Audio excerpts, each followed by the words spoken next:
주는 그리스도시요 살아계신 하나님의 아들이시나이다. 하나님 감사드립니다.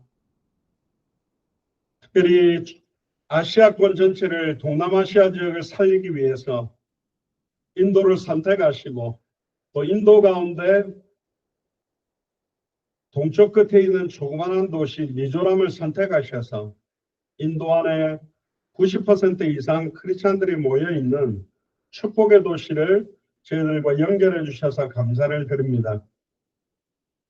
기도하는 중에 특별히 우리 매튜 목사님이 미얀마에서 인도로 이동하셔서 미조람의 그레이스 신학대학교를 설립하시고 180명의 신학대학 학생들과 20여 명의 교수들을 12월 10일부터 13일까지 만날 수 있는 축복의 시간표를 주시니 감사를 드립니다. 특히 인도 가운데 가장 조그만하고 시골 동네와 같은 미조람에서 성경의 복음만을 전하며 성경대로 전도하며 성경의 그 다시 오실 그리스도를 바라보며 성경의 사랑을 가지고 뛸 수 있는 180명의 신학대학 학생들과 또 20여 명의 교수 제자들이 세워지는 기회가 되도록 축복하여 주시고 통역하시는 김성 교사님에게도 은혜의 은혜를 덧입혀 주옵소서. 약 4년 전에 사역했던 또 인도 미조람 바이블 컬리지에 앤드류 목사님과 인도 미조람 바이블 컬리지의 100여 명의 학생들을 위해 두고도 기도합니다. 특히 인도 미조람 바이블 컬리지와 인도 미조람 그레이스 신학대학 두 대학을 통하여서 전 세계 2만 개 대학을 살리는 축복의 시간표가 함께 올 수 있도록 역사하여 주시옵소서. 오늘 특별히 인도 미조람 복음화를 위한 선교 헌신 예배와 추수감사 예배와 성찬 예식으로 함께 예배드립니다. 워싱턴과 한국 부산을 연결해서 예배하는 중에 하나님께서 최고의 은혜를 주시고 다시 오실 그리스도의 시간표를 앞당기는 예배가 되도록 축복하여 주옵소서.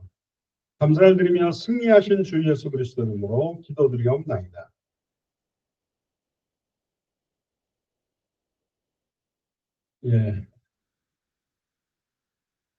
오늘 특별히 인도 미조람 복음화를 위한 선교 헌신 예배, 또 추수감사 예배, 그리고 성찬 예식을 함께하게 해주신 하나님께 감사를 드립니다. 오늘 최고로 은혜를 누리는 시간이 되기를 주님 축복합니다.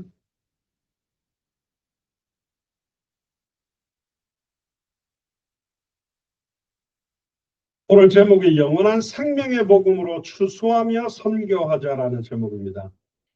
요한복음 17장 1절에서 3절을 한번 다시 보겠습니다. 요한복음 17장 1절부터 보면 예수께서 이 말씀을 하시고 눈을 들어 하늘을 우러러 가라사대 아버지여 때가 이르렀사오니 아들을 영화롭게 하사 아들로 아버지를 영화롭게 하게 하옵소서.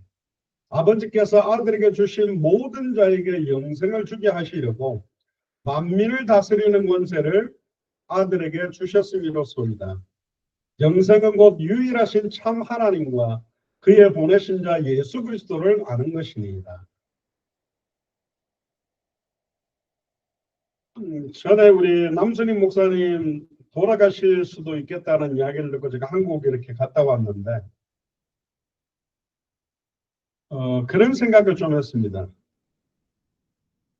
남순임 목사님의 생명도 제한적일 것이고 제 목숨도 제한적일 것이고 이 예배를 드리는 모든 분들이 딱 짧은 한순간을 살아가는 거거든요. 근데 하나 질문을 해볼게요. 영생, 영원한 생명을 얻고 싶습니까?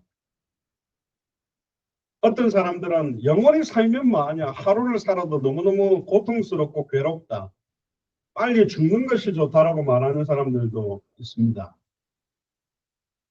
미국에도 보니까 어떤 수술이 하나 거의 성공 단계에 들어갔다라고 말을 하는데 그게 뭐냐면 사람의 목을 잘라가지고, 그러니까 예를 들면 70대 할아버지 머리를 잘라서 20대에 뇌사 상태로 죽은 사람의 머리를 잘라가지고 그 70대 할아버지 머리와 20대 청년의 몸을 연결을 해서 그러니까 목을 자르면 거기 핏줄이라든가 신경계라든가 이런 게 거의 불가능하다고 봐야 되는데 이게 이제 어느 정도 가능하다. 이제 지금 이런 수준까지 지금 의술이 올라온 거예요. 그러면서 그 사람들 하는 말이 뭐냐? 이터널 라이프, 영원한 생명 연장을 할 수도 있다. 죽어갈 것 같으면 다시 또 목 잘라가지고 또 뭐 10대 몸에다가 붙이고 그러면 그 사람들의 말로는 몸은 기억하지 못하지만 뇌가 있는 이 머리 쪽은 지난날에 모든 기억들은 고스란히 가지고 있기 때문에 머리만 70대고 몸은 20대 몸을 가지고 살아갈 수 있다 그러는데 그것도 좀 이상해요. 얼굴은 쭈글쭈글한 할아버지인데 몸은 막 팔팔한 20대 몸을 가지고 움직인다. 얼굴도 성형수술해서 20대로 맞출 것인가. 또 심지어 지구의 종말이 오게 되면 지금 현재 의술로 치료할 수 없는 사람들을 치료할 수 있는 기술이 발견이 되거나 발명이 되었을 때 나를 치료해달라. 그래서 지금도 급속 냉동하는 캡슐에 들어가서 자기 생명을 연장시키기를 원해서 거기에 완전 꽝꽝 얼려버리는 지금 사람들이 제법 많이 있습니다. 간혹 우리가 그 급속 냉동했던 물고기를 물에다가 풀어놓으면 얼었던 것이 녹으면서 물고기가 살아서 이렇게 움직이는 것을 보는 경우들도 좀 있지요. 근데 지금 현재로서는 급속 냉동했던 사람 몸을 천천히 녹이는 순간 이제 다시 살아날 수 있느냐 거의 불가능하거든요. 현재 의술로는. 또 지구상에서 제일 또 똑똑하다는 사람 중에 한 명은 일론 머스크라는 사람이 있습니다. 이번에 트럼프 쪽에 줄을 잘 서가지고 테슬라라는 그 전기 자동차도 만들고 스페이스 X라는 로켓도 이제 계속 쏘아 올리면서 화성에 지구에 살고 있는 사람들을 옮기는 프로젝트를 하고 있는데 이 사람도 뭐라 그러냐면 자기는 영원히 살기는 싫다. 한 100살이나 110살 정도만 살면 좋겠다. 여러분들은 얼마나 더 살고 싶으십니까? 또 지금 내 상태 이대로 10년을 더 사는 게 큰 의미가 있나요? 지금 내가 받고 있는 여러 가지 스트레스나 고민이나 여러 가지 질병이나 어려움 속에서 50년을 더 산다, 100년을 더 산다, 어떤 의미가 있습니까? 사실은 영원한 생명보다도 더 중요한 것은 뭐냐면 내가 하루하루 살아가는 나의 생명의 값어치와 생존의 이유, 단 하루를 살아도 무엇 때문에 살아가고 누구를 위해서, 무엇을 위해서, 어떤 방향을 위해서 살아가는 생명이냐. 이 생명이 더 연장되기를 원하냐. 제가 워싱턴 지역에 사회 갈 때 백인 부부가 이렇게 복음을 받고 너무너무 이렇게 전도를 잘하는 부부가 있었어요. 그런데 이제 그 백인 아내가 백혈병이 와가지고 이제 그 허파가 곰팡이가 다 쓸고 거의 죽어갈 때가 다 된 거죠. 그래서 저기 존스 홉킨스 의대 병원에 이렇게 있었는데 돌아가실 것 같다. 그러니까 제가 그때는 부교육자인데 담임 목사님하고 중직자들하고 이렇게 좀 한번 갔습니다. 근데 또 안 돌아가시는 거예요. 그것도 되게 이제 좀 당황스럽더라고요. 병원에서 돌아가실 것 같다 그랬는데 저분이 죽기를 기다리고 있으니까 좀 이상하잖아요. 침대에 누워 있는데 예배도 하고 말씀도 전하고 했는데 괜찮아요. 또 일주일이 지나니까 또 돌아가실 것 같다. 한 번 더 갔는데 또 괜찮아. 그래서 이제 사람들이 한 번 가고 두 번 가고 안 돌아가실 것 같은데 뭐 약간 이런 분위기가 있었는데 왜냐하면 그 일주일 사이에 이렇게 은혜를 받으면서 이제 허파에 이렇게 곰팡이가 피고 호흡 자체가 불가능하던 것이 많이 호전이 됐다 그래서 치료될 수 있는 것 같다 그랬는데 그 다음에 이제 더 급격하게 안 좋아져서 이제는 호흡기를 안 끼고는 이제 거의 생명 연장은 좀 어렵다. 그리고는 이 여자분이 아무래도 병원에서도 조금 이제 선택을 하셔야 되겠다라는 권유를 받고 자기가 마지막으로 자기 남편과 교회 식구들이 오면 함께 예배하고 이 호흡기를 떼달라. 그래서 자기 스스로 자기 마지막을 좀 정리하고 싶다. 이렇게 된 거예요. 그러면 마지막 예배할 때 제일 먹고 싶은 게 뭐냐? 그렇게 물어보니까 어떤 가게에 무슨 치즈케이크였대요. 그게 자기가 어릴 때부터 너무 맛있었던 거라 딱 죽기 전에 꼭 먹어보고 싶다. 중국에도 보니까 이렇게 사형수들이 마지막에 죽기 전에 제일 먹고 싶은 거 선택을 하면 이렇게 가져다 주기도 하고 죽기 하루 전날에는 막 재미있게 놀게도 해주는 그런 것도 있었다고 하더라고요. 그리고 자기 남편이랑 이렇게 와인을 한 잔 이렇게 하고 치즈케이크 한 조각을 먹고 내 인생을 좀 매듭을 짓고 싶다 이렇게 이야기하는 거예요. 그래서 제가 아는 그 장로님이 하여튼 여기에서 살 수 있는 가장 고급 비싼 와인과 최고 좋은 치즈케이크를 준비해서 이렇게 딱 담아가지고 같이 갔었죠. 제가 원래 이제 마지막 모습을 카메라나 비디오로 담으려고 했는데 카메라나 비디오를 안 켰습니다. 왜 그러냐면 그 전에 갔을 때 모습보다도 몸이 거의 이제 끝이 나신 것 같다라고 이렇게 확신이 오더라고요. 머리도 다 빠졌고 원래 이분이 되게 젊었을 때도 예뻤고 나이가 들었던 중년 여자분이지만 되게 이렇게 중후하고 좀 백인 여자분으로 되게 예쁘게 생기신 분인데 이제는 뭐 그런 모습이 하나도 없는 상태인 거예요. 이제 돌아가실 때가 다 됐구나. 호흡기를 끼고 있는 상태에서 찬양을 하고 막 이렇게 해서 남편도 이제 손을 꼭 잡고 남편이 그 색소폰 같은 걸 찬양을 부르는데 되게 은혜롭게 그리고는 이제 와인하고 이제 치즈케이크를 먹고 싶다 그래가지고 호흡기를 잠깐 벗어가지고 먹으려는데 못 먹더라고. 왜냐면 호흡이 안 되는데 어떻게 마실 겁니까? 호흡기 떼달라 그렇게 떼가지고 남편하고 건배를 하려고 하는데 숨이 안 쉬어지니까 어떻게 들이킵니까? 치즈케이크 못 먹죠. 얼굴이 이제 좀 까매지시면서 돌아가시죠. 근데 이분이 하신 말씀이 있어요. 조금만 더 살고 싶다. 이분이 굉장히 전도하는 분인데 자기가 백인임에도 한인교회를 나오면서 굉장히 많은 사람들에게 전도하고 했는데 병원 간호사들에게 또 병원에 있는 주변 사람들에게도 복음 전하고 참 전도를 많이 했던 분이에요. 이분은 되게 살고 싶어 해요. 조금만 더 살면 조금 더 많은 사람들에게 복음 전하고 싶다. 어, 저도 제가 몇 살 정도까지 살지는 모르겠습니다. 우리 아버님도 있고 어머님도 계시지만 그러면 우리에게는 이미 보장된 영원한 생명이 있어요. 이터널 라이프에. 아유, 목사님, 내가 이 땅에서도 너무너무 고통스럽고 질병 때문에 힘든데 이런 삶을 더 산다면 천국에서 말하는 영원한 생명은 지금 우리가 말하는 영원한 생명하고 다르거든요. 직접 주님을 눈으로 만나 뵙고 또 저는 되게 천국 가면 뵙고 싶은 분 중에 한 분이 저희 외할머니인데 다 만나볼 수 있다는 그런 어떤 산 소망이 있다는 것 자체가 되게 기뻐요. 근데 문제는 뭐냐?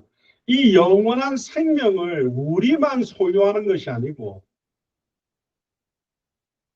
하나님과 단절되었고 죄와 저주로 인해서 일평생 사단에게 종로로 타고 살아가는 저들이 이 영원한 생명을 소유하고 누릴 수 있는 아픔도 없고 질병도 없고 고통도 없고 주님과 함께 너무너무 참나는 행복과 기쁨 안에서 살아갈 수 있는 그런 삶을 살도록 정말 이 복음을 전해줘야 되지 않겠냐. 어떤 요리사가 그렇게 고백하더라고요. 어떤 요리 프로그램에 나와가지고 너는 왜 요리를 하고 싶냐. 그러니까 그 친구가 자기는 다른 건 모르겠는데 내가 정성껏 만든 요리를 딱 내놨을 때 그 사람들이 먹으면서 너무 행복해하고 맛있다라고 이렇게 딱 얼굴 표정이나 말 한마디 너무너무 맛있어요 할 때 자기는 온몸에 닭살이 돋으면서 너무너무 행복하대요. 그래서 자기는 요리사가 되고 싶대요. 그래서 지금도 요리를 한대요. 목사로서 선교사로서 언제가 제일 행복하느냐? 막 큰 교회 건물을 건축했을 때냐? 몇천 명이 모였을 때냐? 그렇지는 않고요. 제가 자비량으로 지금 50개가 넘는 나라에 굳이 어려운 가운데서도 가는 이유들은 뭐냐? 제가 처음에 군대 제대하고 23살 때 모태신앙으로 고신해서 컸지만 처음으로 왜 예수님이 그리스도인지를 알고 영접했을 때 제가 일주일 내내 눈물이 터지고 몇 달 동안 예배 드릴 때마다 눈물과 감사와 감격이, 그리고 성경을 읽을 때마다 옛날에는 연자맷돌을 메고 바다에 던져오는 게 낫다, 율법적인 내용들만 내 뇌리에 꽂혔던 그 말씀 안에 예수님이 왜 그리스도인지 풍성한 참된 복음에 대한 것들이 내 안에 넘칠 때 너무너무 기뻤고, 현장에서 짧은 시간이지만 복음을 모르는 사람들에게 복음을 전할 때 그 사람들이 복음 받고 너무 행복해하고 기뻐하는 모습 볼 때 저는 진짜 감사하더라고요. 특히 그 이원규 목사라고 이 미주의 초기에 이제 대학 사역을 함께 했던 이 친구는 어릴 때부터 6살 때인가 왔기 때문에 당연히 영어를 잘하겠죠. 여기서 공부를 잘했으니까. 근데 우리 영어가 좀 서툴잖아요. 근데 우리가 복음 전해가지고 이제 영접한다고 막 이러니까, 아유, 형님 영어 듣고 그 영접 안 될 것 같은데 하면서 이 친구가 덜렁덜렁 보더라고요. 제가 한 대학교에서 한 젊은 백인 대학생에게 복음을 전하는데 너무 잘 듣는 거예요. 그래가지고 이제 영접 초청을 하려고 하는데 저쪽에서 딱 봐도 이쪽으로 걸어온 여자 백인인데 딱 보니까 여자친구라. 야, 사탄의 결정력일 때 예수님을 구주로 영접할 때 보면 꼭 방해를 놓는데 제가 눈치를 좀 줬는데 이 이용규 목사가 그거 모르고 있더라고요. 저 여자친구 약간 프로텍트 해가지고 대화하면서 영접기도 끝날 때까지 해야 되는데 멍하니 있더라. 그렇게 오자마자 남자친구한테 뭐 하냐면서 빨리 가자고, 배고프다. 그럼 보통은 자기 여자친구가 오면 아, 감사하다 갈 거 아니에요. 근데 이 친구가 듣다가 잠깐 기다리라. 이 목사님이 전해주는 복음 다 듣고 갈 테니까 잠시만 기다려. 그러니까 의외로 이 백인 여자 대학생이 당황하는 거예요. 저희 여자친구인데 뭐 이거 뭐 스페니쉬인지 한국 사람인지 뭐 멕시칸인지 모르는 이상하게 생긴 사람 말을 왜 듣고 있냐 이거지. 근데 이 친구가 이렇게 예수님 구주를 영접했는데 너무 기뻐하는 거야. 너무 감사하다. 그리고 여자친구랑 몇 걸음 딱 돌아가다가 딱 돌아서서 저한테 한 말이, 목사님 나에게 영원한 생명의 복음 전해줘서 너무 감사하다고 인사 한번 딱 하는데 그때 진짜 감사하더라고요. 그 친구가 우리 교회 온 것도 아니요. 저희가 돈을 준 것도 아니라니까. 근데 저 친구가 어릴 때부터 미국 배경으로 자랐지만 영생은 유일하신 참 하나님과 그의 보내신 자 예수 그리스도를 알아야 되겠다. 왜 제가 그리스도라는 의미를 자꾸 물어보냐면 정확하게 알아야 정확하게 믿을 거 아니에요. 정확하게 모르는데 무조건 믿습니다. 우리 한국 교회가 옛날에 믿어라. 무조건 믿어라. 더 뽑고 믿어라. 아멘. 무조건 아멘하고 믿어라. 도둑놈이 담을 넘어갑니다. 부흥강사가 아멘. 아멘. 도둑놈이 담 넘어가는데 무슨 아멘이에요. 그게 아멘도 아니지. 어떻게 하면 잘 믿는 거겠냐. 교회 주일날 한 번 가는 것보다는 오후 예배까지 가면 더 잘 믿겠지. 그래서 오후 예배를 가봅니다. 그럼 어떻게 하면 더 잘 믿는 거겠냐. 수요 예배까지 가면 더 잘 믿겠지. 수요 예배를 갑니다. 그럼 어떻게 하면 더 잘 믿겠냐. 새벽 기도까지 나가면 더 잘 믿겠지. 그게 잘 믿는 겁니까? 아니라니까. 헌금을 주일헌금만 내는 게 잘 믿는 겁니까? 아이고, 감사헌금도 내면 더 잘 믿겠지. 성경헌금을 내면 더 잘 믿겠지. 건축헌금을 내면 더 잘 믿겠지. 11조까지 내면 더 잘 믿겠지. 이런 수준으로 믿어온 겁니다. 영생한 곧 유일하신 참 하나님과 그의 보내신 자 예수님을 그리스도로 알아야 되겠다. 그리스도란 말이 뭡니까? 히브리어로는 메시아, 헬라어로는 크리스토스, 그리스도, 기름 부음 받은 자. 구약 성경에 머리에다가 기름을 부었던 새 직책이 있습니다. 선지자, 제사장, 왕. 그 기름은 성령 부음을 말하는 것이고 하나님의 선택과 하나님의 구별을 받는 사람들이에요.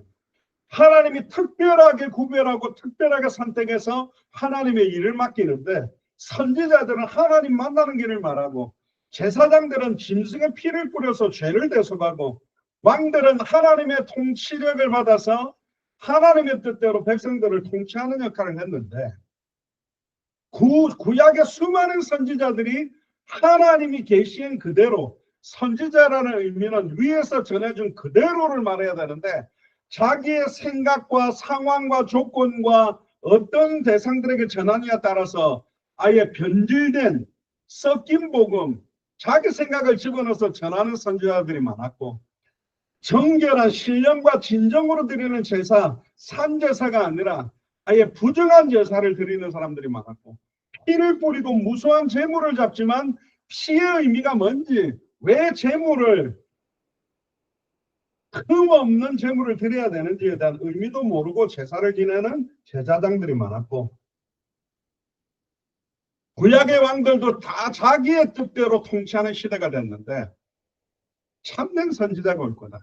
참된 선지자는 십자가에서 성경대로 죽고 성경대로 부활하고 자기 몸을 찢음으로 누구든지 주의 이름을 부르면 단번에 영원히 온전히 하나님을 만나게 만들고, 구약의 선지자들은 하나님을 만나는 말씀을 선포했다면 예수님이 말씀입니다.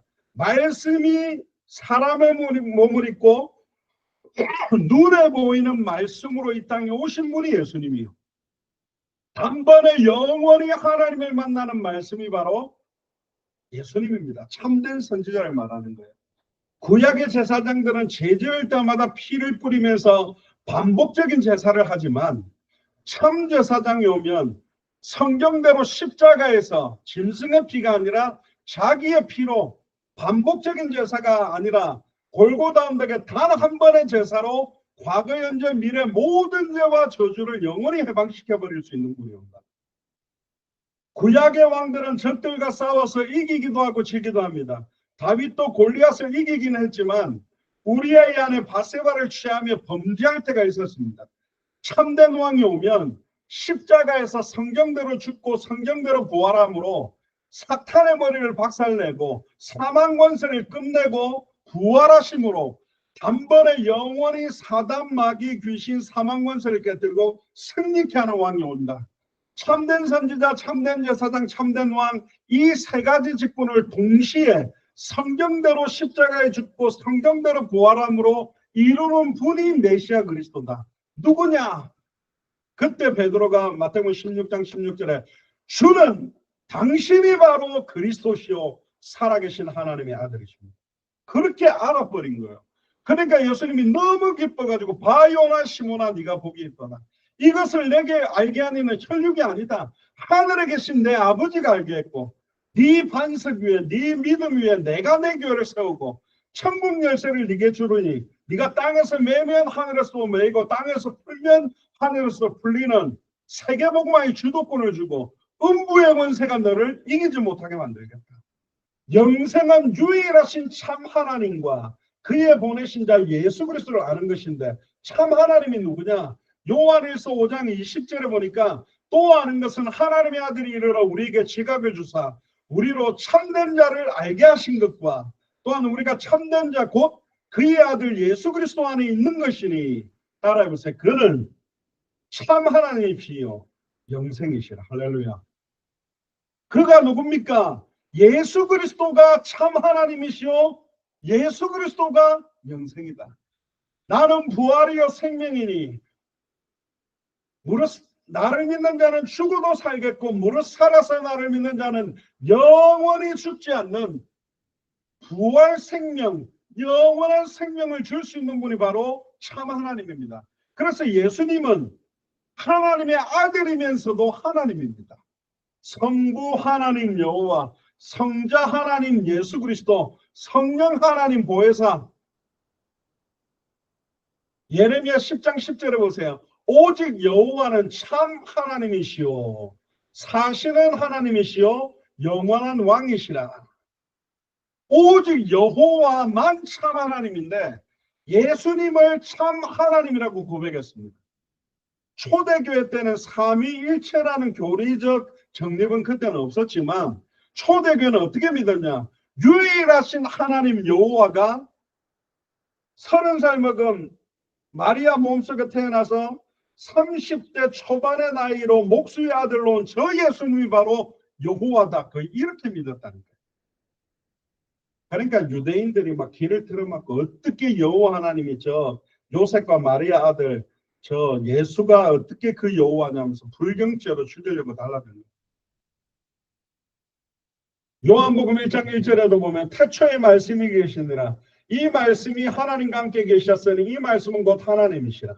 그가 태초에 하나님과 함께 계셨고 그가 누굽니까? 예수님입니다. 태초에 하나님과 함께 계셨다. 이때 그는 사람의 몸을 입고 있는 33살의 모습의 예수님이 아니고 사람의 몸을 입기 전에 예수님을 말하는 겁니다.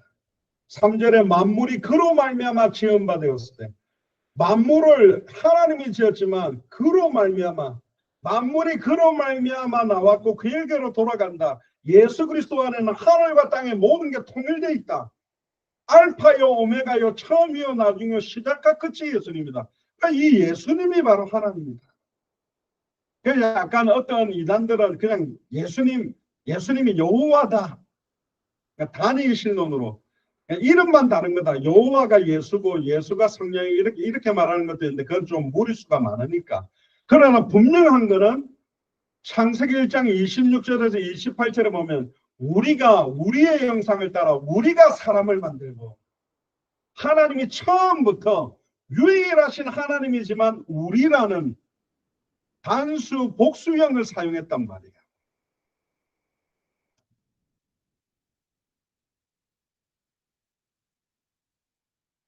특히 1장 14절에 보면 말씀이 육신이 되어 우리 가운데 거하시며 우리가 그 영광을 보니 아버지의 독생자의 영광이요 은혜와 진리가 충만하더라.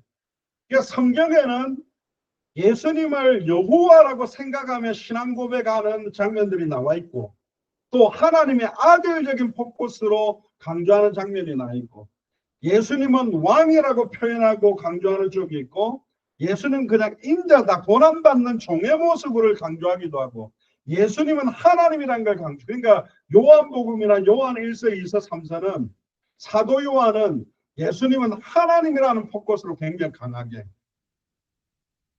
전달을 했죠. 1장 18절에 보세요. 요한복음 1장 18절에 본래 하나님을 본 사람이 없으되 아버지 품속에 있는 독생하신 하나님이 나타내셨느니라.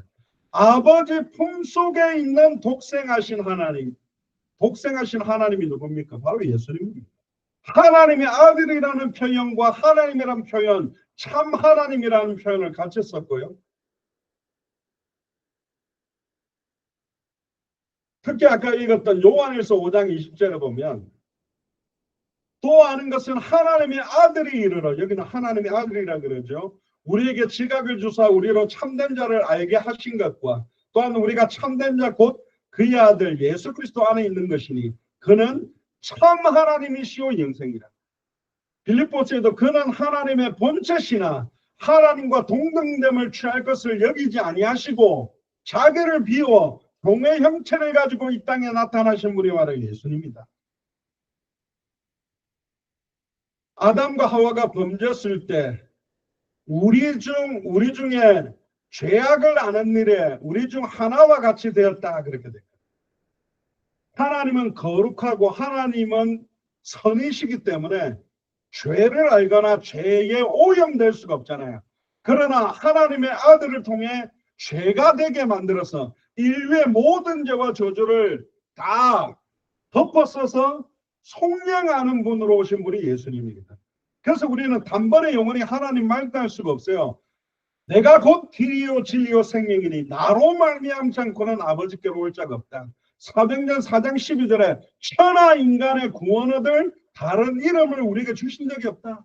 다른 종교들 지도자들이 좋은 이야기를 암만 많이 해도 그들은 하나님이 아닙니다. 사탄 문제, 제 문제, 하나님과 단절된 문제를 해결할 수가 없어요. 구약에는 누구든지 여호와의 이름을 부르는 자는 구원을 받을지어다라고 표현되는데, 신약 성경에 와서는 누구든지 주의 이름을 부르는 자는 구원을 얻을지어다. 그 여호와라는 이름이 주, 예수 이름으로 치환됐다니까. 예수님도 그렇게 이야기했어요. 지금까지는 너희가 내 이름으로 구하지 아니하였으나 내 이름으로 구하라. 그리하면 받으리니 너희 기쁨이 충만하니라. 예수님이 또 직접 이렇게 했습니다. 내게 주신 아버지의 이름으로. 구약시대 때는 함부로 여호와의 이름을 망령되이 일컫지 말라 그랬기 때문에 우리도 아버지 조남이 어떻게 되시냐 그러면 장자, 봉자, 식자 되십니다. 이렇게 말씀드리잖아요. 함부로 아버지의 이름도 바로 못 불렀다면 어떻게 거룩하신 하나님의 이름을 함부로 부릅니까? 그런데 이제는 십자가에 죽었다고 부활하심으로 누구든지 부를 수 있는 이름을 주셨다. 그게 바로 예수 그리스도. 그래서 우리가 기도할 때 예수 그리스도 이름으로 기도하옵나이다라고 하는 이유가 뭐냐? 예수 이름으로 구해야 응답된다는 거예요. 예수 그리스도의 속량으로, 예수 그리스도의 그 권세로, 예수 그리스도의 십자가의 죽음과 부활로, 예수 공로 의지하여 우리는 영원한 생명을 얻게 된 겁니다. 결론입니다. 이번에 인도 미조람에 그레이스 신학대학에 제가 그 예수 사랑교회를 마무리하고 안식령 2년하고 우리 워싱턴 그리스도 제자교회 설립하는 동안 제가 아무한테도 연락을 안 했습니다. 계속 하나님이 사역할 수 있는 시간표가 언제일까? 근데 하나님이 매튜 목사님을 통해서 연락이 온 거예요. 학교 설립을 한 지 몇 년 됐는데 와서 전에 우리 인도 미조람 바이블 컬리지에 했었던 그 성경의 복음, 성경의 전도, 성경의 끝 메시지를 우리 학생들에게 좀 전해주면 좋겠다. 그래서 사실 이번에 이제 열리게 됐거든요. 예전에는 제가 저와 연결된 분들 연결해서 문을 열고 스케줄을 잡아서 막 열어갈 수 있습니다. 그런데 그렇게 열어서 확산시킬 시간표도 있고 하나님이 문을 열면 따라가야 될 시간표도 있는데 이 문은 제가 연 게 아니라 하나님께서 매튜 목사님을 통해서 저에게 연락이 와서 열리게 됐습니다. 그래서 이번 계기로 특히 우리가 지금 4개 지역의 깃발을 들고 있지 않습니까? 한국 부산, 그리고 미국 워싱턴, 그리고 이스라엘의 예루살렘, 그래서 유대인 복음화와 아프리카 대륙으로 또 튀르키예, 터키, 이스탄불 중심으로 해서 모슬렘권과 유럽까지 뻗어가면 거의 모든 대륙은 다 뻗어갈 수 있겠다. 지금 이런 기도를 하고 있는데 특별히 동남아시아 지역, 물론 스리랑카라든가 우리 네팔이라든가 또 뭐 말레이시아 또 뭐 여러 캄보디아 이런 나라도 들어갔습니다만은 동남아시아 전역으로 영향력을 줄 수 있는 좋은 나라와 도시를 뽑아라 그런다면 중국보다도 인구가 넘어선 이제는 인도. 인도는 거의 80% 이상 사실은 힌두교 나라라고 봐야 되는데 동쪽 끝에 조그마한 도시가 하나 있어요. 산 위에 있는 동네가 숨기우지 못하리라. 높은 산에 있는 시골 동네인데 놀랍게도 여기는 시골 동네의 90%가 크리스찬들이 모여있는 미조람입니다. 제 차를 인도 사람이 탔을 때 미조람을 아느냐니까 알더라고.